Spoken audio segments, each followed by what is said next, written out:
नमस्कार विद्यार्थी मित्रांनो, स्वागत आहे तुमचं एमपीएससी यूपीएससी स्टडी 19 या आपल्या चॅनलवर. आजच्या या व्हिडिओमध्ये आपण सोडवणार आहोत 15 अतिशय महत्त्वाचे एमसीक्यू जे एमपीएससी 2026 तलाठी भरती तसेच ग्रुप बी आणि ग्रुप सी पूर्व परीक्षेच्या तयारीसाठी खूप उपयुक्त आहेत. पण एक गोष्ट लक्षात ठेवा, यातील किती प्रश्नांची उत्तरं तुम्हाला आधीपासून येतात हे आज शेवटी कळणार आहे. प्रत्येक प्रश्नासाठी आधी स्वतः उत्तर देण्याचा प्रयत्न करा आणि त्यानंतर आपण त्याचे योग्य उत्तर आणि सोपे स्पष्टीकरण पाहणार आहोत. तर व्हिडिओ शेवटपर्यंत नक्की बघा आणि अशाच एमपीएससी 2026 प्रॅक्टिस सिरीजसाठी चॅनलला सबस्क्राईब करा. चला तर मग सुरू करूया आजचा पहिला प्रश्न. प्रश्न 1.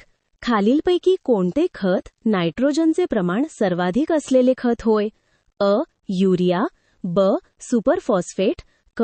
अमोनियम सल्फेट, ड. कंपोस्ट. चेकमार्क. योग्य उत्तर अ. युरिया. स्पष्टीकरण. युरिया हे नायट्रोजनयुक्त रासायनिक खत आहे.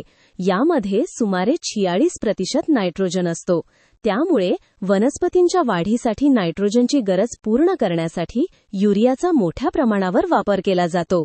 दिलेल्या पर्यायांमध्ये युरियामध्ये नायट्रोजनचे प्रमाण सर्वाधिक आहे. प्रश्न 2. खालीलपैकी कोणता प्राणी उभयलिंगी आहे? अ. विषपर्णी, ब. बेडूक, क. गांडूळ, ड. झुरळ. योग्य उत्तर क. गांडूळ. स्पष्टीकरण. गांडूळ हा उभयलिंगी प्राणी आहे, म्हणजे एकाच जीवामध्ये नर आणि मादी दोन्ही प्रकारचे प्रजनन अवयव आढळतात. मात्र प्रजननाच्या वेळी दोन गांडुळे एकमेकांशी जननद्रव्यांची देवाणघेवाण करतात. त्यामुळे गांडूळ हे उभयलिंगी प्राण्याचे महत्त्वाचे उदाहरण आहे. प्रश्न 3. पाण्याचे तापमान 4 डिग्री सेल्सिअस पासून 0 डिग्री सेल्सिअस पर्यंत कमी केले तर त्याचे काय होते? अ. आकारमान कमी होते आणि घनता वाढते. ब. आकारमान वाढते आणि घनता कमी होते. क. आकारमान कमी होते आणि घनता कमी होते. ड. आकारमान वाढते आणि घनता वाढते. योग्य उत्तर ब. आकारमान वाढते आणि घनता कमी होते. स्पष्टीकरण. पाण्याचे एक महत्त्वाचे वैशिष्ट्य म्हणजे विसंगत प्रसरण. पाण्याची कमाल घनता 4 डिग्री सेल्सिअस तापमानाला असते. 4 डिग्री सेल्सिअस पासून तापमान 0 डिग्री सेल्सिअस पर्यंत कमी केल्यावर पाण्याचे आकारमान वाढते आणि घनता कमी होते. म्हणून योग्य पर्याय ब आहे. प्रश्न 4. भारतीय राज्यघटनेच्या प्रस्तावनेमध्ये खालीलपैकी कोणत्या मूल्यांचा समावेश करण्यात आला आहे? अ. न्याय, स्वातंत्र्य, समता आणि बंधुता. ब. संपत्ती, व्यापार, उद्योग आणि शिक्षण. क. धर्म, भाषा, प्रांत आणि जात. ड. सत्ता, संपत्ती, सैन्य आणि प्रशासन. योग्य उत्तर अ. न्याय, स्वातंत्र्य, समता आणि बंधुता. स्पष्टीकरण. भारतीय राज्यघटनेची प्रस्तावना भारताला सार्वभौम, समाजवादी, धर्मनिरपेक्ष, लोकशाही, गणराज्य म्हणून घोषित करते. तसेच नागरिकांना सामाजिक, आर्थिक व राजकीय न्याय, विचार, अभिव्यक्ती, विश्वास, श्रद्धा व उपासनेचे स्वातंत्र्य, प्रतिष्ठा व संधीची समानता आणि बंधुता यांची हमी देण्याचा संकल्प व्यक्त करते. प्रश्न 5. राज्यघटनेतील राज्याच्या मार्गदर्शक तत्वांचा मुख्य उद्देश काय आहे? अ. न्यायालयांना शिक्षा देण्याचा अधिकार देणे. ब. कल्याणकारी राज्याची स्थापना करण्यासाठी शासनाला मार्गदर्शन करणे. क. राष्ट्रपतींचे अधिकार वाढवणे.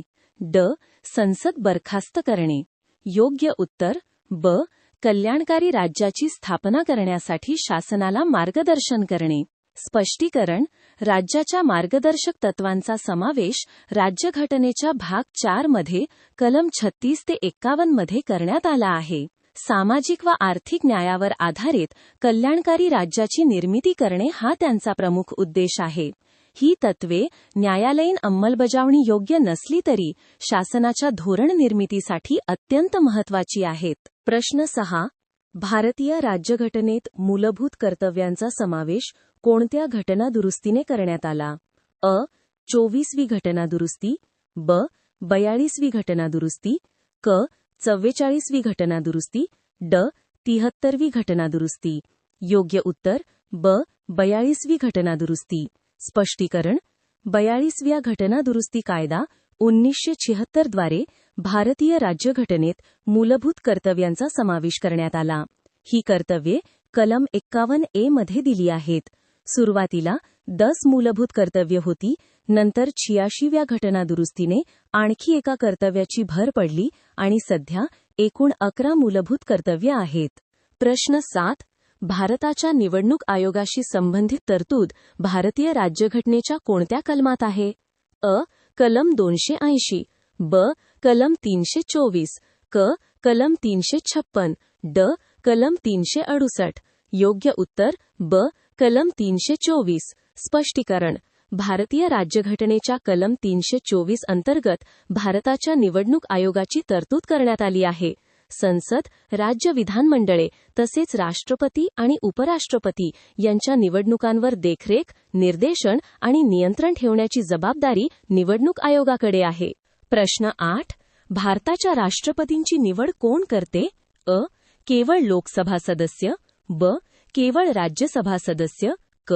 संसद आणि राज्य विधानसभांच्या निवडून आलेल्या सदस्यांचे निर्वाचक मंडळ. ड. भारतातील सर्व नागरिक. योग्य उत्तर क. संसद आणि राज्य विधानसभांच्या निवडून आलेल्या सदस्यांचे निर्वाचक मंडळ. स्पष्टीकरण. राष्ट्रपतींची निवड प्रत्यक्ष जनतेकडून होत नाही. निवडणूक मंडळामध्ये लोकसभा व राज्यसभेतील निवडून आलेले सदस्य तसेच राज्यांच्या विधानसभांतील निवडून आलेले सदस्य सहभागी होतात. या निवडणुकीत प्रमाणशीर प्रतिनिधित्वाच्या पद्धतीने एकल संक्रमणीय मत वापरले जाते. प्रश्न 9. भारतीय राज्यघटनेचा संरक्षक म्हणून कोणत्या संस्थेकडे पाहिले जाते? अ. संसद. ब.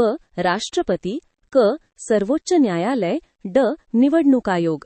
योग्य उत्तर क. सर्वोच्च न्यायालय. स्पष्टीकरण.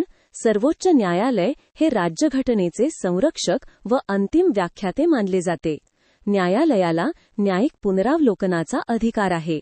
त्यामुळे संसद किंवा कार्यपालिका यांनी केलेली एखादी कृती राज्यघटनेच्या विरोधात असल्यास न्यायालय तिची घटनात्मकता तपासू शकते. प्रश्न 10. महाराष्ट्रातील सर्वात उंच शिखर कोणते आहे? अ. हरिश्चंद्रगड. ब. कळसुबाई. क. सालेर. ड. महाबळेश्वर. योग्य उत्तर ब. कळसुबाई. स्पष्टीकरण. कळसुबाई शिखराची उंची सुमारे 1646 मीटर आहे. हे महाराष्ट्रातील सर्वात उंच शिखर असून ते अहमदनगर जिल्ह्यातील अकोले तालुक्यात सह्याद्री पर्वतरांगेत आहे. कळसुबाईला महाराष्ट्राचे एव्हरेस्ट म्हणतात. प्रश्न 11. महाराष्ट्रातील सर्वात मोठे नदीखोरे कोणत्या नदीचे आहे? अ. गोदावरी. ब. कृष्णा. क. तापी. ड. भीमा. या प्रश्नाचे उत्तर कमेंटमध्ये नक्की सांगा. तर विद्यार्थी मित्रांनो, हे होते आजचे 10 महत्त्वाचे MCQ. यापैकी तुमचे किती प्रश्न बरोबर आले ते कमेंटमध्ये नक्की सांगा. अशाच MPSC 2026 तलाठी भरती आणि ग्रुप बी आणि सी पूर्व परीक्षेच्या सरावासाठी आपल्या चॅनेलला सबस्क्राईब करा. पुढच्या प्रॅक्टिस सिरीजमध्ये पुन्हा भेटूया. धन्यवाद.